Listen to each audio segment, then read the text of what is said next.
Alright guys, I'm going to do a short video, and this is a mod I have not done yet, but I recommend doing this on your brand new boat. I don't know how many calls I've gotten and messages this year, and what is happening is, we all know, I'm going to switch it around here. I think I'll zoom in. Here's the low pressure pump on the Mercuries, and these things, I'm not going to lie, are absolute junk. I do have a theory on what's breaking them. I think it has a lot to do with the type of gas tank you have. When it pulls a vacuum, when you're running wide open, you know, if not enough air can get in there, that makes this low pressure pump have to work really hard. It's breaking the little plastic reeds in there. And the plastic reeds are popped in by a little rubber nipple. But what I have seen a lot of is this rubber nipple or a piece of that plastic reed. There is no fuel filter between the low pump and the high pressure pump right here, okay?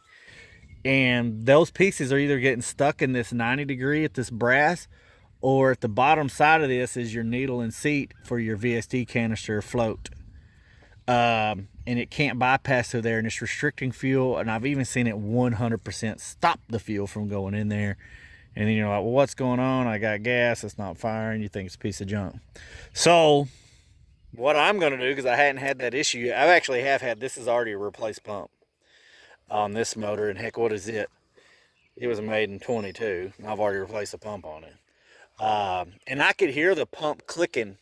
It was on a cool day. My tank does vent, but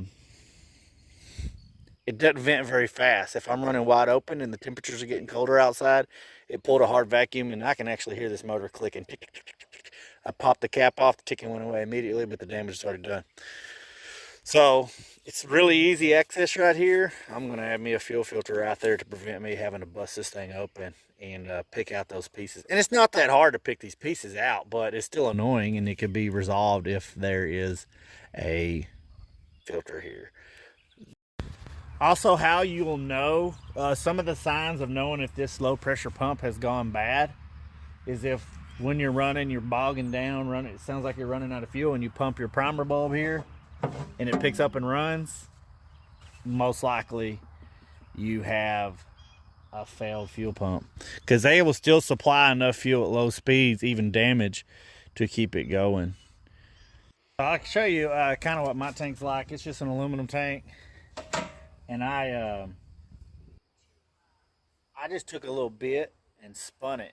It's like this is spring loaded, but before you had to really kind of suck on there for it to pull air through, and now it passes air a lot easier. I have not had that ticking sound on my low pressure pump anymore. But if you're running like an EPA tank, those things are junk. Those plastic EPA tanks.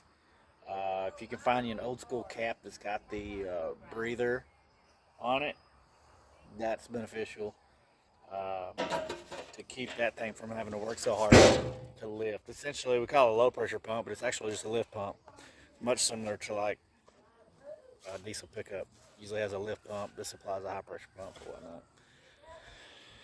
Anyway, that's it.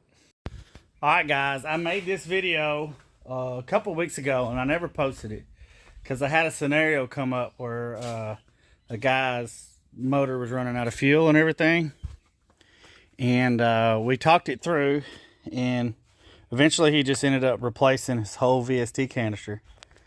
But I got it out on the vise, and I took this little 90-degree elbow out.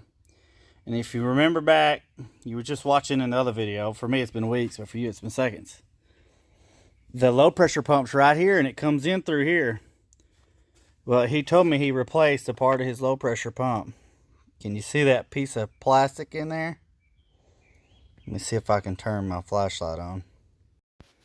All right, here we go. See it? That's a piece of the low pressure pump that went bad. And it goes in there and it blocks the fuel from going into the vapor canister. And boom, you got no fuel. You're going to run out. It may idle. I've seen it be a little piece of rubber that gets in there. I think I mentioned that earlier in the video. That's all it is. And that piece of brass does not want to come out. You got to bite on it. You got to pull hard. But that low pressure pump causes problems. You need a filter in between there. So there it is right there, guys. Like I said, that's a piece of the reed valve from the low pressure pump. And I've also seen the back side of the reed valve that has a little piece of rubber that holds it in place. Get in there and block it up. But that's it.